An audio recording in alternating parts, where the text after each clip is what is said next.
নমস্কার বন্ধুরা, শুরু করছি আমার নতুন ব্লগ। আজ সানডে আর বাজছে সকাল সকাল বলবো না, বেলা 11:10। আজ সানডে মানে স্পেশাল কিছু তো চাই, তাই না? তো দেখে নি মা আজ কী রান্না করবে। মা আজ কী রান্না করলে?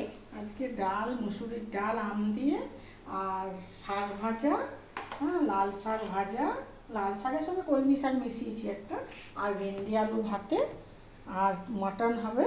মাটনটা মানে চাপিয়েছি।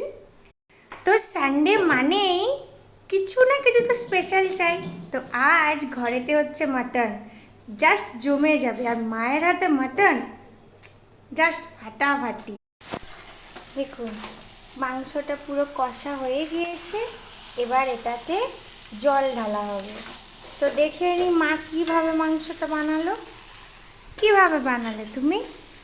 আমি কীভাবে 1 কেজি মাংসতে 400 পেঁয়াজ দিয়েছি, আর একটু রসুন আমরা বেশি খাই, যে যেমন খায় সে তেমন দেবে। আমরা একটু বেশি করে রসুন দিয়েছি, প্রায় বড় বড় 2 কোয়া করে রসুন দিয়েছি, আর আদা দিয়েছি, টমেটো বাটা সব হচ্ছে, কিছু পেঁয়াজ কাটা, কিছু পেঁয়াজ বাটার মধ্যে দিয়ে মাংসটাকে প্রেসারে আমি হালকা করে একটা সিটি দিয়ে দিয়েছিলাম, তাহলে ভেতরে তাড়াতাড়ি সেদ্ধ হয়ে যায়।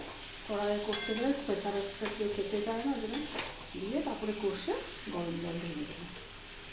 দেখে নিলেন মাংসের রেসিপি আমার মায়ের হাতে। পাতে পড়ে গিয়েছে মাংস, ডাল, ভেন্ডি আলু ভাতে, শাক ভাজা। এবার শুধু খাওয়ার পালা। ওকে বন্ধুরা, আজকের ব্লগটা এই পর্যন্তই। টাটা।